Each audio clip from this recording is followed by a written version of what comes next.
Hello everyone, स्वागत है आप सभी का मेरे चैनल द डिवाइन टैरो में। आज जो रीडिंग करने जा रही हूँ ये है आपके पार्टनर की डीप फीलिंग्स। और यहाँ पर हम मेन क्वेश्चन जिसको आप चेक करने वाले हैं वो है कि आपके पार्टनर के साथ जिस रिलेशनशिप में आप हो उसमें आपको अभी भी वेट करना चाहिए या आपको मूव ऑन कर लेना चाहिए। यानी कि इस रिलेशनशिप में आपको कुछ सर्व होने वाला है या सिर्फ आप जो है ऐसे ही फंसे रह जाएंगे। ठीक है, वैसे तो मैंने कई बार इस टॉपिक पे टैरो रीडिंग्स की है। दिस टाइम मैं कैंडल वैक्स रीडिंग जो है आप लोगों के लिए करने जा रही हूँ। उम्मीद करती हूँ ये एफर्ट, ये न्यू चीज़ आपको, न्यू टॉपिक पसंद आएगा। ठीक है, स्टार्ट करने से पहले मैं चाहती हूँ आप अपने पार्टनर का अच्छे से ध्यान कर लें, उनका नाम मन ही मन दोहराएं, 2 सेकंड का ही पॉज ले लें और अपने मतलब माइंड में ना उन्हें लाने की कोशिश करें। उनके साथ बीता हुआ अच्छा समय या तो याद करें, कोई अच्छी मेमोरी को रिकलेक्ट करें या उन्हें हंसते हुए इमेजिन करें या मन ही मन उनका नाम दोहराएं। उससे ही आपकी एनर्जीज जो है पिक हो पाएंगी, आपके पार्टनर और आपके रिलेशनशिप की एनर्जीज। ठीक है, मैं स्टार्ट कर रही हूँ, तब तक आप जो है उनका ध्यान करें।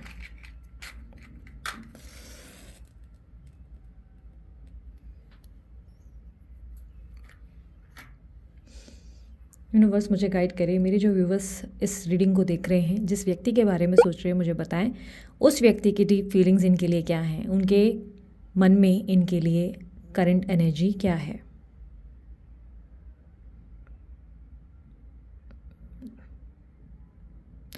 ओके, 2 एनर्जी पिक हुई है। सबसे पहले हार्ट, फिर साधु। ओके, ये रिप्रेजेंट करता है कि आपके पार्टनर आपसे प्यार बहुत करते हैं। यहाँ पे डेफिनेटली ट्रू लव है। और साधु की एनर्जी रिफ्लेक्ट करती है कि ये व्यक्ति कोल्ड है, यानी कि बात नहीं कर रहे, तब पे बैठे हैं। लड़का लड़की जो भी हैं, ये व्यक्ति रिप्रेजेंट कर रहे हैं कि ये व्यक्ति आपसे बात नहीं कर रहे। आपके पार्टनर इस वक्त, आप दोनों ही कहूँगी, एक ऐसे रिलेशनशिप में हो जिसमें बहुत सारे लोगों की इन्वॉल्वमेंट है। यहाँ पे मुझे पर्टिकुलरली एक लड़की या लड़का नहीं दिख रहा है, एक सिंगल थर्ड पर्सन नहीं दिख रहा है। यहाँ पर बहुत से लोगों की इन्वॉल्वमेंट, भीड़ की इन्वॉल्वमेंट दिखाई दे रही है। अब ये बहुत से लोगों की इन्वॉल्वमेंट इसलिए भी दिख रही है, मे बी फाइनेंसेस इन्वॉल्व है, इसलिए हो सकता है कि मुझे बहुत से लोग या बहुत से फाइनेंसेस दिख रहे हैं।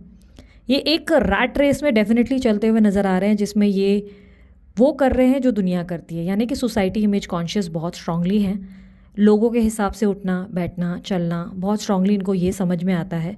लव बहुत ज़्यादा है आपके लिए, लेकिन कहीं ना कहीं उस लव को साइड करके ना प्रैक्टिकल वर्ल्ड में जो जो लोग कर रहे हैं उस हिसाब से चलते उठते हैं। कहीं ना कहीं किसी तरीके के, ऐसा नहीं लग रहा है कि किसी तरीके की स्टक सिचुएशन में है। फ्रैंकली स्पीकिंग कोई भी इशू होगा, बट ये मेन इशू जो मुझे दिख रहा है वो इनके माइंड में नज़र आ रहा है। यानी कि ये माइंड से ही बहुत ब्लॉक्ड है। माइंड में इनको ऐसा लगता है कि जो भी आप लोगों का रिलेशनशिप है इसमें या तो सोसाइटी की एक्सेप्टेंस नहीं होगी या तो इनकी फैमिली इसे एक्सेप्ट नहीं करेगी, जिसके लिए कहीं ना कहीं ये फाइट भी नहीं करना चाहते। लाइक ऐसा लग रहा है कि फाइट बिहेवियर नहीं है। फाइटिंग स्पिरिट होती तो कुछ और रिप्रेजेंट होता है। यहाँ पर साधु की एनर्जी है जो रिप्रेजेंट कर रहा है कि मतलब पेशेंसली बैठा है और लाइक तब पे है, जिसे जो भी है भाई भगवान की मर्ज़ी से मिलेगा और समाज के अनुसार जो है से जो भी है रिसीव होगा, जो यूनिवर्स चाहेगा वो उसको देगा। उसे कोई एक्ट या कोई एक्टिविटी करने की ज़रूरत नहीं है। इस तरीके की एनर्जी में आपके पार्टनर ज़्यादा हैं। आपके पार्टनर फाइनेंसेस को लेकर बहुत कंसर्न्ड है। पैसों के पीछे या तो बहुत भागते हैं, करियर में बहुत ध्यान देते हैं या काम में बहुत ध्यान देते हैं। वर्कहॉलिक हो सकते हैं बहुत स्ट्रांगली, मतलब काम की बहुत ज़्यादा एडिक्शन है। इस वक्त शांत बहुत ज़्यादा है, किसी तरीके का रिएक्शन नहीं। आपके पार्टनर के लिए ना लव से ज़्यादा बड़ी चीज़ें दूसरी इंपॉर्टेंट है। यानी कि उनके लाइफ में ना बाकी चीज़ें बहुत महत्व रखती हैं। वो प्यार से भी ज़्यादा ऊपर पैसों को, करियर को, फैमिली को रखते हैं। आप दोनों के बीच में हो सकता है आप दोनों मैरिड हो या ये किसी व्यक्ति से मैरिड है, ऐसे भी पॉसिबिलिटीज़ हो सकती हैं। बट स्टिल, भले आप दोनों मैरिड हैं आपस में, स्टिल ये अपनी लाइफ में दूसरे लोगों को प्रायोरिटी दे रहे हैं और दूसरों के हिसाब से काफ़ी ज़्यादा उठ बैठ रहे हैं। आपके पार्टनर जेन्युइनली आपसे प्यार बहुत करते हैं। इनफैक्ट बिकॉज मुझे ऐसा दिख रहा है फ्लावरिंग एनर्जी बहुत रिप्रेजेंट हो रही है, जो कि ये रिप्रेजेंट करता है कि जब जब आपके पार्टनर आपके साथ होते हैं तो बहुत खुश होते हैं, बहुत हैप्पी होते हैं। मतलब उनका दुनिया ही बहुत डिफरेंट होता है, बहुत ही आउट ऑफ द वर्ल्ड वाली फीलिंग होती है। लेकिन स्टिल कैसा होता है ना कि प्यार चाहे कितना भी हो, मतलब कितनी भी एक होता है ना थॉट्स हो, लेकिन स्टिल ये अपने आप को कंट्रोल करते हैं, सोसाइटी इमेज के हिसाब से चलते हैं। यहाँ पर मुझे लगेज दिखाई दे रहा है, तो हो सकता है या तो आप लॉन्ग डिस्टेंस रिलेशनशिप में हो या ये जो सूटकेस मैं देख रही हूँ ये हो सकता है ये ट्रैवल करने जा रहे हैं, इसलिए ट्रैवलिंग की एनर्जी मुझे रिप्रेजेंट हुई है, या आप ट्रैवल के बारे में सोच रहे हैं। आपके पार्टनर की एनर्जी में मुझे रिप्रेजेंट कर रहा है कि ये व्यक्ति आपके साथ ही बहुत हैप्पी फील करते हैं। जब आप नहीं होते हो तो ये बहुत ज़्यादा अंदर से सैड होते हैं। आई एम नॉट सेइंग कि एकदम सैड होते हैं, कुछ भी नहीं करते, हैप्पी नहीं रहते, नहीं। ऐसा लगता है कि नॉर्मल ज़िंदगी जीते हैं, जो जी रहे हैं, बट अंदर से जो एक खुशी का एहसास होता है वो ख़त्म हो जाता है। कहीं ना कहीं आप नहीं होते हो या आपका ज़रा भी मूड ख़राब होता है या आपसे बातचीत बंद हो जाती है, भले ही बातचीत फिर इन्होंने क्यों ना बंद की हो, लेकिन स्टिल इनको अच्छा कुछ भी नहीं लगता। उसके बाद इनका मन किसी चीज़ में नहीं लगता। ये व्यक्ति आपको डेफिनेटली स्टॉक कर रहे हैं या कर रही हैं। यहाँ पे इनसिक्योरिटी की एनर्जी भी बहुत है। यहाँ पर ऐसा है कि ये नहीं चाहते कि आप किसी और के हो जाए, ये बर्दाश्त भी नहीं कर सकते, ये सोचकर भी इनका दिमाग ख़राब होता है। ये व्यक्ति आपको किसी और का होते हुए नहीं देख सकते और कहीं ना कहीं खुद भी कोई एक्शन नहीं लेते। ऐसा लग रहा है खुद भी कोई तरीके का लाइक ये आपको बहुत ज़्यादा कंट्रोल रखना चाहते हैं अपनी लाइफ में। क्लियरली मुझे कंट्रोलिंग एनर्जी दिख रही है, बट ऐसा नहीं लग रहा है कि इंटेंशनली ये आपको कंट्रोल कर रहे हैं। लाइक ऐसा नहीं लग रहा है कि सोच समझ के आपको कंट्रोल कर रहे हैं या आपकी लाइफ ख़राब कर रहे हैं। ऐसा लग रहा है कि जैसे कि ये व्यक्ति आपको ऐसे कंट्रोल नहीं करना चाहते। वो चाहते हैं कि आपको भी अपनी फ्री विल मिले, आप भी अपनी लाइफ को अपने हिसाब से जिए, इंजॉय करें, बट समहाउ ये बर्दाश्त नहीं कर पाते। जैसे ही आप किसी और के कांटेक्ट में आते हो, कनेक्शन में आते हो, तो इन्हें बहुत ज़्यादा लाइक अनकंफर्टेबल फील होना शुरू हो जाता है। बहुत ही रेस्टलेसनेस इनके अंदर फीलिंग आ जाती है। इस तरीके की एनर्जी बन रही है। यहाँ पर आपके पार्टनर की एनर्जी में ना मुझे काफ़ी स्ट्रांगली ए और एस बनकर मिला है, तो या ए या एस आपके नाम में हो सकता है। नंबर 3 का रिफ्लेक्शन बहुत ज़्यादा है, तो यहाँ तो ये व्यक्ति बहुत ज़्यादा लाइक विजडम नॉलेज इनके अंदर बहुत ज़्यादा है, बहुत ज्ञानी हैं, बहुत नॉलेजेबल हैं और प्रैक्टिकल नॉलेज में ज़्यादा बिलीव करते हैं, क्रिएटिव हैं, इंट्यूटिव भी बहुत ज़्यादा हैं। यहाँ पर क्लियरली मुझे 3 रिप्रेजेंट थर्ड पार्टी को भी करता हुआ नज़र आ रहा है। मे बी थर्ड पार्टी के वजह से भी ये हो सकता है कि ये व्यक्ति जो है आपके साथ कनेक्ट नहीं होते। और यहाँ पर ये भी रिप्रेजेंट हो रहा है कि ये व्यक्ति जो है चांसेस बहुत स्ट्रांग है, भले लड़का लड़की, ये व्यक्ति डेफिनेटली किसी टारो रीडर या किसी काउंसलर को आपके रिलेटेड अप्रोच कर चुके हैं। आई एम नॉट सेइंग कि 100% टारो रीडर ही होगा। आई कैन सी कि किसी व्यक्ति से आपके बारे में पूछते ज़रूर हैं, और ये कोई पंडित हो सकता है, ये कोई काउंसलर हो सकता है, ये कोई इनकी फैमिली का मेम्बर भी हो सकता है, जिसमें ये अपनी मदर से या अपने फादर से राय लेते हैं आपके बारे में कि आपको क्या लगता है मुझे इस रिलेशनशिप में लाइक कुछ इन्वेस्ट करना चाहिए। बिकॉज यहाँ पर किसी से सलाह ज़रूर लेते हैं ये व्यक्ति, आपके बारे में डिस्कस करते हैं। आपके पार्टनर की एनर्जी में मुझे गुलाब के फूल बनकर आ रहे हैं, यानी कि ये व्यक्ति आपको बहुत ज़्यादा लव देना चाहते हैं, ये व्यक्ति आपको बहुत प्यार देना चाहते हैं, ये व्यक्ति आपको फील कराना चाहते हैं कि लाइक आप इनके ही हो, इनके ही बनकर रहोगे। लाइक ये फील कराना चाहते हैं कि ये आपका साथ नहीं छोड़ेंगे। सर्कमटेंसेस डेफिनेटली डिफ़िकल्ट होते हैं, बट कई बार ये आपको फील करवाना चाहते हैं कि ये आपके साथ लाइक धोखेबाजी या बोलते हैं ना कि आपको हर्ट नहीं करेंगे। बट येस, ये व्यक्ति मुझे क्लियरली दिख रहा है कि जो आप इनसे एक्सपेक्ट करते हैं वो ये आपको नहीं दे पाते। That is all because society से बहुत लेन देन, कनेक्शन या प्रैक्टिकलिटी, दिमाग से बहुत सोचते हैं, दिल से नहीं। दिल को इतनी वैल्यू नहीं देते जितनी दिमाग को देते हैं, दिमाग को ज़्यादा वैल्यू दे रहे हैं। इसके वजह से आप जो है कई बार मेंटली जो है एग्जॉस्ट होते हैं या डिस्टर्ब होते हैं। ऐसी एनर्जी क्लियरली मुझे रिफ्लेक्ट हो रही है। यहाँ पर जो एनर्जी मैं देख पा रही हूँ, मुझे क्लियरली दिख रहा है कि आपके पार्टनर आपसे इमोशनली कनेक्टेड ज़रूर है। लेट्स सी कि ये फ्यूचर क्या देंगे आपको। यूनिवर्स मुझे बताएं फ्यूचर क्या है इनके साथ रिलेशनशिप का future, past present future please.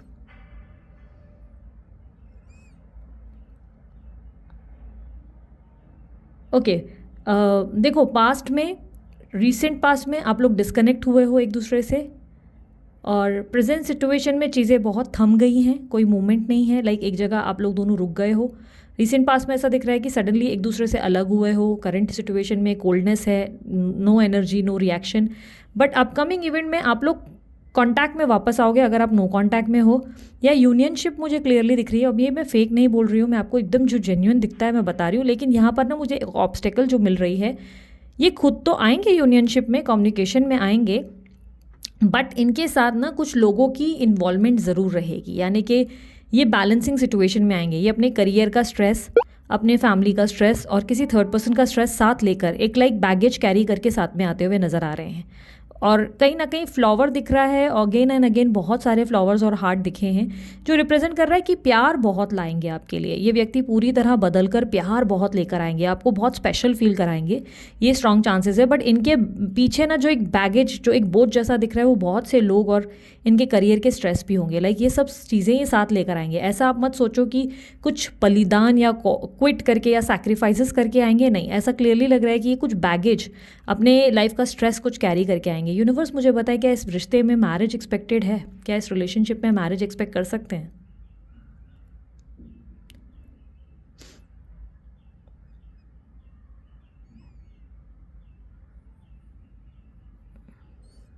देखो एक चीज़ ना रिपीटेशन में बार बार मुझे मिल रही है इस रिलेशनशिप में ना। अगर आप चाहते हो आपको मैरिज मिल जाएगी, अगर स्टेबिलिटी चाहते हो या परमानेंट रिकन्सिलेशन चाहते हो तो वो आपको मिल जाएगा। बट येस, मुझे यहाँ पर इस रिलेशनशिप में कुछ कॉम्प्रोमाइज़ेस दिख रहे हैं। फॉर श्योर आपको कॉम्प्रोमाइज़ करना पड़ जाएगा और मुझे इस कॉम्प्रोमाइज़ में आपका हार्ट ब्रेक भी होता हुआ दिखाई दे रहा है। यानी कि दिल टूटेगा, दिल राज़ी नहीं होगा ये करने के लिए, लेकिन कहीं ना कहीं आपको लगेगा यही मेरा लाइक एक होता है ना कि दिल के सामने आप घुटने टेक रहे हो। क्लियरली मुझे ऐसा दिख रहा है कि ये कॉम्प्रोमाइज़ कुछ ऐसी चीज़ों में आपसे करवाया जाएगा जो हो सकता है कि आपको पसंद नहीं, जिसके लिए आप एग्रीड नहीं हो, आप उसको सही नहीं मानते हो, बट समहाउ आप अपने बंदे या बंदी के बिना नहीं रह पा रहे हो, इसलिए उस चीज़ को एक्सेप्ट करेंगे। शादी स्टेबिलिटी दिख रही है, बट मुझे यहाँ पे कुछ कॉम्प्रोमाइज़ और एडजस्टमेंट दिख रही है जिसमें आपका दिल टूट रहा है, जिसमें आपको लग रहा है कि यार ये नहीं चाहिए, बट मुझे इस इंसान से इतना प्यार है ना कि मैं इसके लिए ये भी करने को तैयार हूँ। लाइक मुझे ऐसा लग रहा है कि किसी तरीके का आपको टर्म्स या कंडीशंस आपके पार्टनर मनवाएंगे, कुछ ऐसी चीज़ें आपसे एक्सपेक्ट करेंगे जिससे आपका आपको अच्छा नहीं लगेगा, दुखी मन के साथ करेंगे, लेकिन आप अग्री करेंगे। कपकेक की एनर्जी रिप्रेजेंट हो रही है। डेफिनेटली मुझे क्लियरली दिख रहा है कि देखो आप दोनों की एनर्जी में ना मुझे एक ब्यूटीफुल एनर्जी ये भी मिलती है कि इवन चांसेस बहुत स्ट्रांग है, भले आप किसी भी एज में हो, आई डोंट नो 55 के हो गए, 70 के हो गए, मुझे उससे फ़र्क नहीं पड़ता। बट मुझे ऐसे दिख रहा है कि आप इनके कनेक्शन में आने के बाद एक बेबी भी इनका कैरी करेंगे, एक छोटा सा बेबी भी होगा जो आप इनका ही कैरी करेंगे। हो सकता है ऑलरेडी आप इनका बेबी कैरी कर रहे हैं, बट मुझे एक बेबी दिख रहा है। भले आप 55 के हो, भले आप 70 के हो, भले आप 80 के हो, मुझे उससे फ़र्क नहीं पड़ता, बट मुझे जो दिखता है मैं आपको वही बता रही हूँ। हो सकता है मे बी आप अडॉप्ट करें, बट बेबी ज़रूर आएगा। अब ये पेट भी हो सकता है आप इनके आने के बाद एक पेट लोगे और वो पेट या बेबी आपका सहारा बनने वाला है। यानी कि वो आपका जो है बोलते ना मोटिवेशनल एक बोलते ना स्ट्रेंथ बनेगा, वो आपकी स्ट्रेंथ बनकर खड़ा होगा। और यही जो बच्चा होगा या यही जो पेट होगा ये आपको कम्प्लीटली डिफरेंट एंगल में लेकर जाएगा अपनी लाइफ में। ये आपको बहुत ज़्यादा स्ट्रॉन्ग और बहुत ज़्यादा नॉलेजेबल, बहुत ज़्यादा ऐसी कि जो चीज़ कल तक आप नहीं कर पाए वो सब चीज़ें ये आपसे करवाएगा। ये बेबी या पेट ही होगा जिसके वजह से ऐसा हो पाएगा। काइंड ऑफ हीलिंग आपको इस पेट या इस बेबी के वजह से मिलने वाली है। हाँ, लेकिन इनसे आप शादी एक्सपेक्ट कर रहे हैं, आपकी होगी, बट कहीं ना कहीं मुझे किसी तरीके के टर्म्स एंड कंडीशन किसी थर्ड पर्सन से ही कनेक्ट होते हुए दिख रहे हैं। अब या तो ये थर्ड पर्सन के साथ आपको एडजस्ट या बैलेंस करने को कहेंगे, या ये उनके होते हुए एक और बैलेंस रिलेशनशिप बनाएंगे। बेसिकली मुझे ऐसा दिख रहा है कि आप इनके टर्म्स एंड कंडीशंस पे कन्विंस भी करेंगे, ये सोचकर कि शायद देर सवेर थर्ड पर्सन जो है कट आउट हो जाए। बट स्लोली ग्रेजुएटली मुझे ऐसा दिख रहा है कि आपकी ज़िंदगी में जैसे ही आपका बेबी या ये जो पेट है ये एंटर करेगा, पूरी लाइफ की दिशा बदल जाएगी। यानी कि आपके सोच विचार उस एंगल में नहीं सोचेंगे जिस एंगल में आप सोच रहे थे। यानी कि आप इस रिलेशनशिप में कुछ बहुत मेजर और एक्सट्रीम स्टेप्स लेंगे जो आपने लाइफ में अभी तक इतनी मजबूती से नहीं उठाया। आज तक आप कैसे हो ना फैसला करते हो पर उस फैसले पे टिकते नहीं हो, पर ये जो बेबी या जो पेट है ना ये आपको फैसले पर टिकना सिखाएगा। ये कहीं ना कहीं आपको आपकी अंदर की बोलते हैं ना जो अकेलेपन है उसको दूर करता हुआ नजर आएगा। तो ये बच्चे की वजह से ही चीज़ें बहुत बदलेंगी। हो सकता है ये बेबी ऑलरेडी आपके पास है, लेकिन मुझे कहीं ना कहीं अपकमिंग इवेंट में एक बेबी आता दिख रहा है और ये आपके रिलेशनशिप में दोबारा यूनियन में आने के बाद होगा। And about marriage, yes there are strong chances marriage, और मैरिज के लिए आप ही कहीं ना कहीं घुटने टेकेंगे। आपको आपके पार्टनर से स्टेबिलिटी मिलेगी, परमानेंट यूनियन मिलेगा, लेकिन कहीं ना कहीं इसमें आप कुछ कॉम्प्रोमाइज़ेस करेंगे उनकी खुशी के लिए, और ये सोचकर कि शायद एक दिन चीज़ें बदल जाएंगी। सिचुएशन में मुझे क्लियरली दिख रहा है।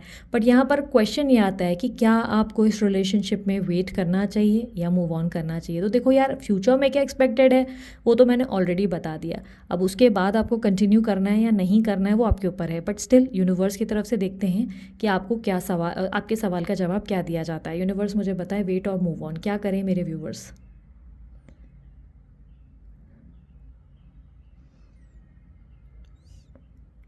देखो, you are not ready as of now. आप मूव ऑन करने के लिए फ़िलहाल रेडी नहीं हो और ना ही आप वेट कर पा रहे हो। सिंपल सा लॉजिक मुझे क्लियरली दिख रहा है। यूनिवर्स कह रहा है कि आपके अंदर बहुत ज़्यादा रेस्टलेसनेस आती है। आप अपने पार्टनर को लेकर, अपने लव को लेकर, रोमांस को लेकर, हर एक व्यक्ति को लेकर ओवरली कंसर्न्ड हो। पहले तो आपको खुद को एक ऐसी एनर्जी में आना पड़ेगा जिसमें आप अपने आप को ही लेकर कंफर्ट जोन फील कर सकें। Like basically you are feeling lonely. आप बहुत ज़्यादा खुद को लोनली फील करते हो और ये एक अच्छी बोलते ना एनर्जी नहीं है, ये एक पॉजिटिव ऊर्जा नहीं है। आपको अपने अंदर पहले पॉजिटिव ऊर्जा को क्रिएट करना पड़ेगा। आपकी लाइफ में यूनिवर्स आपको कह रहा है कि आपको वेट करना है।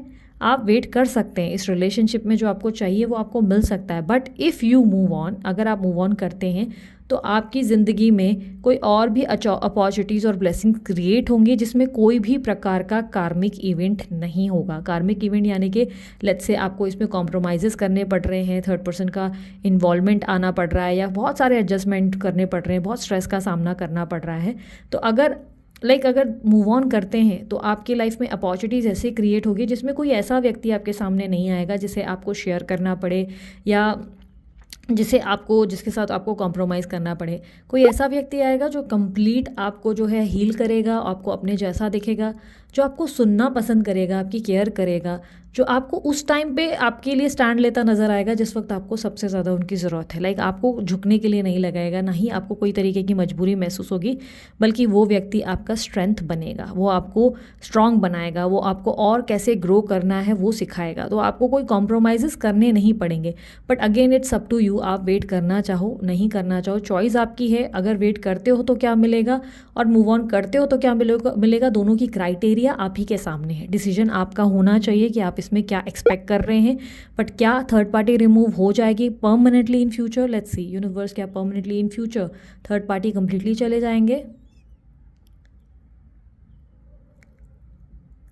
देखो, थर्ड पार्टी का इशू क्या दिख रहा है ना कि थर्ड पार्टी इनके कार्मिक इवेंट्स यानी कि आपके पार्टनर के कार्मिक इवेंट से शामिल हैं। आपके पार्टनर के ना कुछ कर्मा है जिसके वजह से ना थर्ड पार्टी उनके साथ स्टक है। थर्ड पार्टी की जो एनर्जी दिख रही है या जो भी 4-5 लोगों की एनर्जी है वो आपके पार्टनर से इसलिए जुड़ी हुई है क्योंकि आपके पार्टनर के कुछ कर्म ऐसे रहे हैं जिसमें ना उनको वो टॉक्सिक एनर्जी का सामना करना पड़ेगा। जब तक वो अपने कर्मा को खुद रिलीज़ नहीं करते, खुद को एक बेटर पर्सन नहीं बनाते, खुद अपनी चुनौतियों को नहीं चुनते, तब तक थर्ड पर्सन नहीं जा पाएगा। यहाँ पर प्रॉब्लम इनके जो है नक्षत्रों में दिख रही है। ऐसा दिख रहा है कि ये खुद अपनी ज़िंदगी में ना कुछ ऐसे स्टेप्स ले रहे हैं जिसमें कहीं ना कहीं थर्ड पार्टी इनके जीवन में जहर बनने का काम क्रिएट कर रहे हैं और खुद ही उस चीज़ को ना बोलते हैं ना एक एडिक्शन जैसा बना रखा है जिसमें थर्ड पर्सन को छोड़ भी नहीं रहे हैं। कहीं ना कहीं ऐसी एनर्जी है और जो भी हो रहा है इनके कर्मों की वजह से। बट ओवरऑल मैं कहूँ कि अगर थर्ड पार्टी जाएगी तो आप कब तक एक्सपेक्ट कर सकते हैं इनके कार्मिक इवेंट खत्म होंगे? पहली बात तो मैं सीधे सीधे कहूँगी पर्सनल रीडिंग नहीं है, जनरल रीडिंग है, इस बात को समझो। बट अगर आप ये सोच रहे हो कि कब तक चले जाएंगे थर्ड पार्टी, तो मुझे क्लियरली दिख रहा है कि आपके पार्टनर फाइनली जो बहुत मजबूत तरीके से अपना एक डिसीजन बनाएंगे, माइंडसेट बनाएंगे, वो 8 साल बाद होगा। एग्जैक्टली आफ्टर 8 ईयर्स या साल 2028 में, 2028 में होगा या 8 साल बाद होगा। ये वही टाइम फ्रेम्स होंगे जिस टाइम पे थर्ड पार्टी जो है आपके पार्टनर कोई डिसीजन लेके थर्ड पार्टी को अपने से डिस्कनेक्ट करेंगे। But as of now yes, temporary changes मुझे डेफिनेटली दिख रहे हैं आप लोगों के रिलेशनशिप में। आप यूनियन में जो है परमानेंट आएंगे, लेकिन हाँ, जो भी चीज़ें आपकी लाइफ में चेंज होगी वो after a baby he change होगी। आप सडनली उसके बाद ही बहुत स्ट्रॉन्ग ऑरा में आएंगे। फिर आपको लाइफ में कभी ऐसा नहीं लगेगा कि आप लोनली हैं, अकेले हैं, क्योंकि उसके वजह से ही आप खुद को पावरफुल महसूस करेंगे। ऐसी एनर्जी क्लियरली दिख रही है। बाकी हाँ, वेट और मूव ऑन की एनर्जी में दोनों की आपको मैंने जो है एनर्जीज पिक करके बताई। ओवरऑल अगर यूनिवर्स कह रहा है, यूनिवर्स की सुने तो यूनिवर्स कह रहा है कि मूव ऑन करने में ज़्यादा फ़ायदा है बिकॉज उसमें कोई कार्मिक इवेंट नहीं है, वो आपको ब्लेसिंग्स मिलेंगी। लेकिन अगर आप मूव ऑन नहीं करते तो भी आपको ये व्यक्ति मिल जाएगा। बट हाँ, उसके साथ आपको एक बैगेज जो उसका कर्मा है वो आपको कैरी करना पड़ेगा। वो उसका कर्मा है, उसके साथ उसका कर्मा आएगा ही। जो उसने गलत किया, अच्छा किया, जो भी कर्मा है उसका सामना तो आपको भी करना पड़ेगा। उसके फाइनेंसेस में प्रॉब्लम है, आपको भी वो झेलना पड़ेगा। उसके पैसों की दिक्कत होगी तो आपको टेंशन देखना पड़ेगा। उसका घर जाएगा तो आपको भी उधर रुकना पड़ेगा। उसके फैमिली में कोई स्ट्रेस आएगा, लेट्स से थर्ड पर्सन के साथ झगड़े होंगे तो उस झगड़े में आपको भी इन्वॉल्व होना पड़ेगा। स्ट्रेस आपके ऊपर भी उतना ही आएगा जितना उस व्यक्ति के ऊपर कर्मा डिपेंडेंट है। अब उसके कर्मा के साथ आप ही टैग अलॉन्ग होना चाहते हो तो इट्स अप टू यू कि आप क्या चाहते हो, आपके दिमाग में क्या है, आपको वहीं कंटिन्यू करना है, नहीं करना है, वो आपकी मर्जी। बट हाँ, अगर आप न्यू कनेक्शन, न्यू अपॉर्चुनिटीज़ की ओर जाते हैं तो आपको कोई ऐसा व्यक्ति मिल सकता है जो स्पेशली मुझे मई मंथ में ही मिलता हुआ नज़र आ रहा है। मई मंथ 2024 में मिलेंगे वो आपको। उस इंसान के साथ आपको बहुत डिफरेंट एक कनेक्शन या एक बॉन्ड देखने को मिलेगा, और उस बॉन्ड में क्लियरली आप जिस कनेक्शन में जाएंगे वो कनेक्शन बहुत ब्यूटीफुल होगा। वो कनेक्शन क्लियरली मुझे रिप्रेजेंट कर रहा है कि आपको एक ऐसा इंसान मिल जाएगा जो आपको मोटिवेट भी करेगा, सपोर्ट भी करेगा, रिस्पेक्ट भी देगा, लव भी देगा, आपको स्ट्रांग भी बनाएगा, और साथ ही साथ वो व्यक्ति आपको अपनी अहमियत का एहसास कराएगा। वो बताएगा कि आप कितने ज़्यादा अपनी शक्तियों को कभी कभी अनदेखा कर देते हो, और वो व्यक्ति काइंड ऑफ आपके गुरु बनेंगे और आप उनके गुरु बनेंगे। आप दोनों एक दूसरे को मोटिवेट करते हुए नजर आएंगे, और कहीं ना कहीं आपकी डेस्टिनी में ये न्यू व्यक्ति आप चाहे ना चाहें एंटर करेंगे ज़रूर, और ये मई मंथ में होने वाला है। ठीक है, सो यहाँ पर जो साइंस मुझे स्ट्रांगली मिली थी वो टॉरस राशि मिली थी, कुंभ राशि मिली थी, लिब्रा राशि मिली थी, धनु राशि मिली थी, स्कॉर्पियो राशि मिली थी। उसके अलावा जो है मुझे एरीज राशि मिली है, कन्या राशि मिली है या कन्या वर्गो मिली है, और यहाँ पर मुझे नंबर 6, 5, 3, 7 के रिफ्लेक्शन ज़्यादा मिले हैं। ये आपके बर्थ नंबर्स में हो सकते हैं। ठीक है, सो ओवरऑल ये थी आप लोगों की रीडिंग। अगर आप लोगों को रीडिंग पसंद आई, आप लाइक शेयर सब्सक्राइब कर सकते हो, सपोर्ट कर सकते हो इस चैनल को सब्सक्राइब करके, और इसे प्यार दे सकते हो। अगर आपको लगता है कि आपको हीलिंग की ज़रूरत है, आपको मेंटल क्लैरिटी की ज़रूरत है, आप अपने फैसले हर बार गलत लेते हैं या जो फैसले लेते हैं उस पर टिकते नहीं, तो ऐसे में आपको डेफिनेटली हीलिंग ब्रेसलेट्स बनवाने चाहिए। मैं भी अलग अलग तरह के ब्रेसलेट्स बनवाती रहती हूँ अपने लिए, आप भी बनवा सकते हैं। 0% कमीशन होता है मेरा, 1 भी रुपया नहीं लेती हूँ। सामने मेरे अपनी जो मेरा काम है मैं उसके सामने ही हाथ रख के बोल रही हूँ, झूठ नहीं बोलूँगी। 1 रुपया भी मेरा कुछ नहीं लेती हूँ मैं उनसे, बस ऐसा एक सजेशन आप लोगों को देती हूँ। अगर आप चाहें अमित सर को कांटेक्ट करके अपनी हीलिंग, स्ट्रेंथ, मेंटल क्लैरिटी, फैसलों पर आप कड़े रह सकें, टिक कर रह सके, इन चीज़ों के लिए आप अपने ब्रेसलेट्स बनवा सकते हैं। सिर्फ लव पे फोकस मत करो, फोकस करो कि आप कैसे एक बेटर पर्सन बन सकते हैं और कैसे आप अपनी ज़िंदगी में और ब्लेसिंग्स रिसीव कर सकते हैं। उन चीज़ों पे ज़्यादा फोकस करने की कोशिश करो। ठीक है, सो ये थी आप लोगों की रीडिंग। उम्मीद करती हूँ पसंद आई होगी। अभी के लिए इतना ही। Bye, take care. Om Sai Ram.